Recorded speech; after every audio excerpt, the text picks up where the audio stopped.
O que aconteceu nos treinos livres do GP da Grã-Bretanha de 2025? Tivemos então os nossos primeiros treinos agora do nosso GP da Grã-Bretanha, o GP que acontece no tradicional circuito de Silverstone, uma das corridas mais aguardadas do ano, que muitas pessoas, inclusive eu coloco junto ali de Interlagos no top 3, no top 4, vamos dizer ali, pelo menos, de melhores pistas que a gente tem no calendário e que historicamente costumam trazer boas corridas. As últimas duas que a gente teve foram duas corridas espetaculares. As últimas 3 até dá pra considerar todas corridas boas que nós tivemos em Silverstone.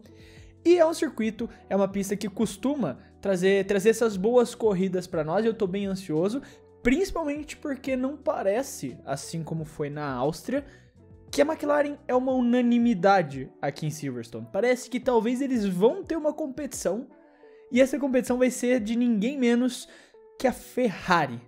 A gente tem que esperar de fato a classificação, ainda mais porque tem grande probabilidade de chuva pra gente ter essa noção. Só que parece que a McLaren não vai ter tanta vida fácil assim, principalmente quando a gente olha alguns dados interessantes que eu trouxe aqui pra gente olhar do Treino Livre 2. Quando chegar lá, a gente fala com mais detalhes, mas principalmente em ritmo de corrida, que é um lugar que a McLaren dispara. Às vezes nas classificações uma outra equipe consegue bater de frente, mas no ritmo de corrida a McLaren disparava. Pode ser que dessa vez não seja tanta vantagem para a McLaren assim, pensando em corrida. Mas bora ver então o que aconteceu nos treinos livres para a gente poder discutir sobre isso. No treino livre 1 a gente teve o Lewis Hamilton liderando a tabela de tempos com 1:26.892, fazendo ali um sanduíche de McLarens, com Lando Norris e Oscar Piastri fechando o top 3 e o Leclerc ali sendo a parte de baixo do pão em quarto lugar. O George Russell aparece logo em seguida, Isaac Hadjar, Alex Albon, Liam Lawson, Kimi Antonelli e o Max Verstappen fechando o top 10. Fernando Alonso em 11º, Lance Stroll em 12º, seguidos de Carlos Sainz, o Arvid Lindblad fazendo a sua estreia ali, né, substituindo o Yuki Tsunoda no TL1, tendo seu primeiro treino livre num carro de Fórmula 1 oficialmente, já se preparando ali, porque provavelmente ele vai ter uma vaga em algum lugar na Racing Bulls. Então ele foi seguido de Esteban Ocon, Franco Colapinto, Paul Aron, também fazendo ali um treino livre no assento do Nico Hülkenberg, substituindo o Nico, já que a Sauber não precisa mais substituir o Bortoleto, pelo Bortoleto ser novato. Os 2 treinos que ele fez nas primeiras corridas do ano, na Austrália e na China, já contam como 2 treinos livres de novatos, então eles precisam gastar 2 treinos livres no carro do Hülkenberg e fizeram esse acordo com a Alpine para trazer o Paul Aron para pilotar aqui e depois na Hungria de novo. Então a gente teve o Oliver Bearman, Pierre Gasly e o Gabriel Bortoleto em último lugar. E eu sei que muita gente já deve estar se perguntando, principalmente quem não assistiu os treinos, o que aconteceu. Então antes até da gente falar da parte de cima, eu vou trazer aqui para vocês, como no comentário do Alves Santos 15, brasileiro que é brasileiro assustou com o 720 do Bortoleto.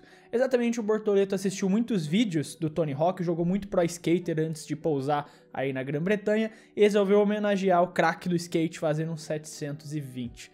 Brincadeiras à parte, o Gabriel, durante a volta rápida que ele estava fazendo de pneus macios no treino livre 1, ele acabou rodando e dando ali um 360, 720 no mesmo lugar, que felizmente não causou nenhum problema ao carro, não danificou o carro de nenhuma forma, o assoalho não bateu em nenhum lugar, ele só acabou errando e rodando no mesmo lugar, o que basicamente destruiu o jogo de pneus dele e impediu com que ele pudesse melhorar e fazer um tempo melhor do que esse. Mas, como sempre, e até mesmo para a parte de cima, eu quero lembrar vocês que tempos no TL1 são os tempos mais inúteis de todo final de semana. Os tempos do TL1, os tempos finais de TL1 são os mais inúteis, porque sempre que eu trago aqui eu faço esse reforço. Toda vez que eu falo de treinos livres, eu trago esse reforço, porque tem muita gente que vê treino livre 1, vê, por exemplo, ali a Ferrari liderando e já acha que a Ferrari é uma potência. Tempo no treino livre 1 não significa praticamente nada, porque nos TL1s as equipes estão testando muitas outras coisas, elas deixam para testar ritmos de corrida, voltas de classificação a partir do segundo e principalmente volta de classificação no terceiro treino livre, que você vai ter uma condição mais próxima do que vai ser a classificação, porque acontece no mesmo dia da classificação. Então não levem a sério 100% os tempos de TL1. Mas o fato é que o Bortoleto cometeu um erro, não conseguiu fazer um bom tempo, não conseguiu melhorar, mas no resto do treino foi sólido e entregou o que se esperava dele. Outro ponto de destaque, como eu falei, é o Arvid Lindblad, que teve a sua superlicença liberada de forma especial, da mesma maneira que aconteceu com o Kimi Antonelli. Porque, caso você não se lembre, no ano passado a Mercedes fez um pedido especial para que o Kimi Antonelli pudesse ter a superlicença dele liberada antes de cumprir todos os requisitos, principalmente a questão de idade. Isso porque no regulamento da FIA de superlicença existe essa cláusula que se um piloto tiver feitos excepcionais e que justifiquem o merecimento de uma superlicença, ele vai passar por um tribunal da FIA que vai julgar se merece ou não. O Antonelli passou por isso e foi julgado como merecedor, assim como a Red Bull fez agora com o Arvid Lindblad para ele conseguir a superlicença antes de completar os 18 anos de idade, o que foi concedido pela FIA porque eles também não viram justificativa baseada no histórico dele para não dar essa superlicença para ele. E a Red Bull já tá aproveitando e já tá colocando ele num carro de Fórmula 1 para ele já ter a quilometragem mínima, para ele já ter a experiência suficiente. Porque é um fato, a Red Bull vai colocar o Arvid Lindblad em algum dos seus carros. Eles estão investindo pesado nele, mandaram ele para várias categorias nos últimos anos para ele acumular os pontos e fizeram esse investimento para que ele pudesse receber a superlicença com antecedência. Um fato é, eu afirmo para vocês sem nenhum peso na consciência, em 2026, Arvid Lindblad vai ser piloto de Fórmula 1. A gente só precisa ver no lugar de quem ainda. Então ele já começa a pegar o seu ritmo, pegar os seus treinos, e fez um bom treino livre 1 para alguém que tá pegando ali para fazer uma sessão oficial da Fórmula 1 pela primeira vez, dessa maneira. Ele fez um bom tempo, ficou relativamente próximo do Verstappen do que você se espera de um garoto de 17 anos, que não tem experiência nessa categoria, e a gente pode esperar que vai ver ele outras vezes ao longo desse ano. Agora lá em cima, que é algo que já começou iludindo muita gente, né? Como eu falei, questão de tempo de treino livre 1 não é para levar a sério, mas assim como o Paulo trouxe, o Hamilton vem forte para manter a escrita. Com escrita ele quer dizer a questão do recorde que o Hamilton tem, que desde 2014 ele termina pelo menos no pódio no GP da Grã-Bretanha aí em Silverstone.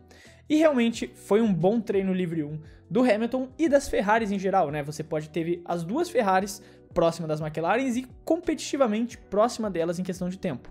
Você teve o Norris e o Hamilton um pouco separados ali, mais ou menos um pouco mais de 1/10 de distância do Piastri e do Leclerc, mas tanto Piastri quanto Leclerc também ficaram próximos um do outro ali em questão de tempo.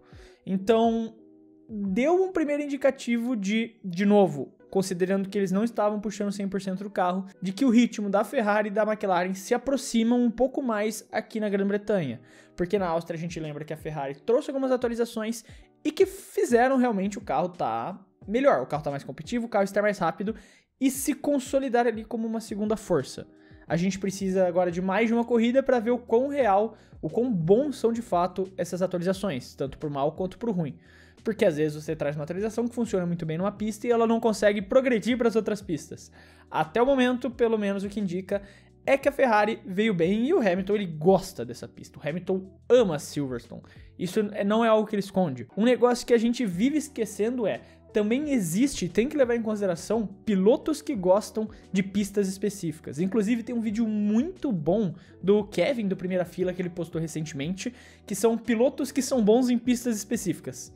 Recomendo você ir lá assistir, porque isso é verdade, e isso acontece. Você tem um piloto que às vezes ele é muito bom naquela pista em específico, e ele consegue melhorar o ritmo dele, mesmo que o carro não esteja tão bom para um resultado que ele consiga na pista, porque ele é bom naquela pista.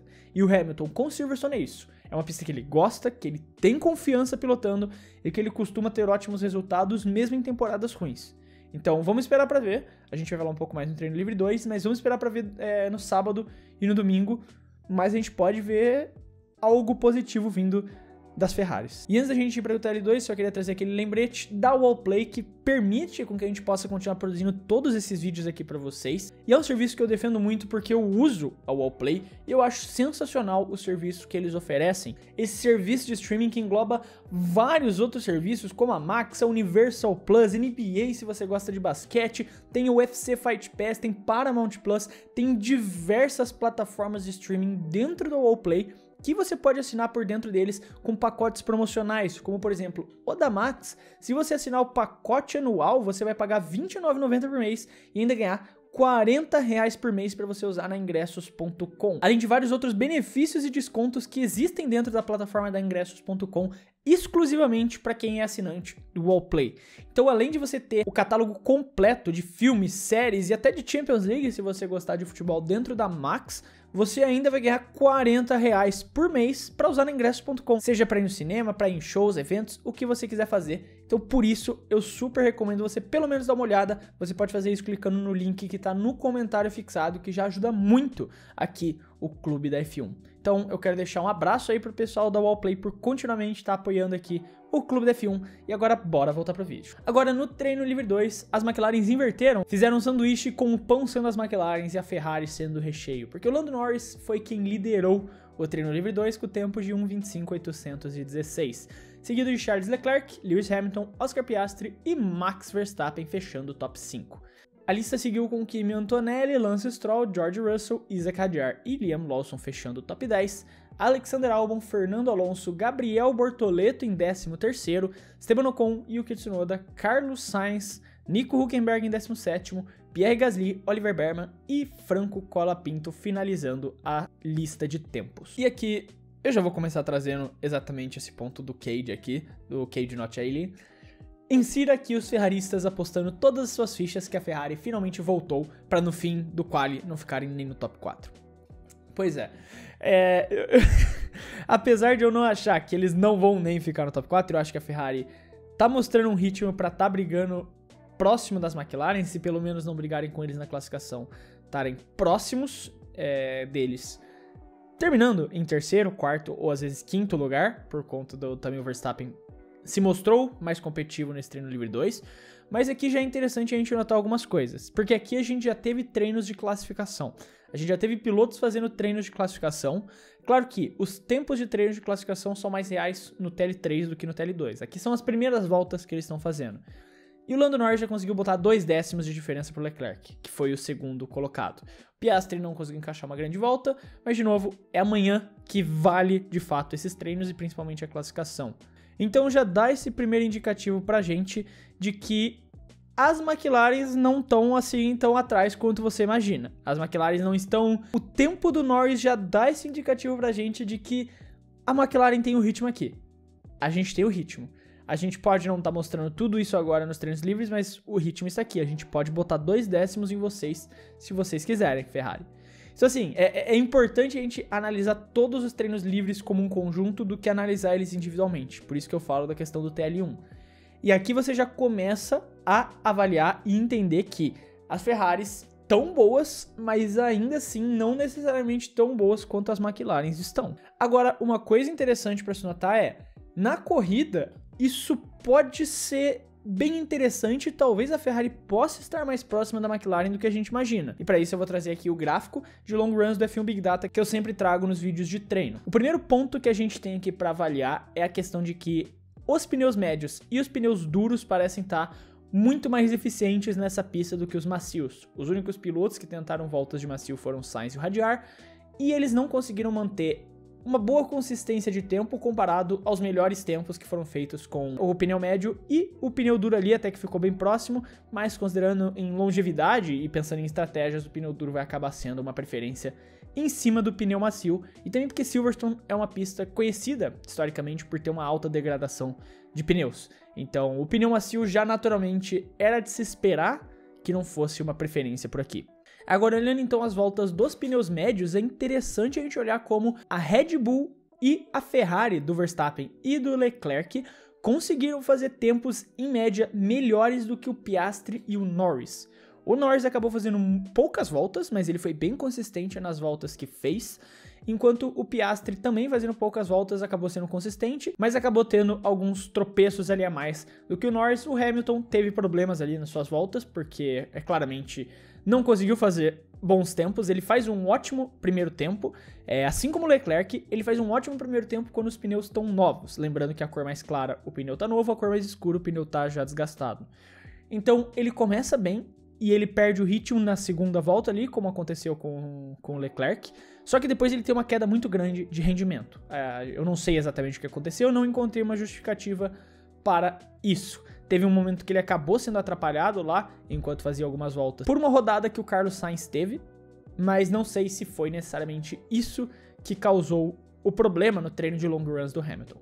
Mas é interessante a gente notar como você teve uma Ferrari e uma Red Bull, e possivelmente a Ferrari do Hamilton, caso não tivesse tido esses problemas, andando próximo dos tempos das McLarens em questão de long runs, em questão de ritmo de corrida.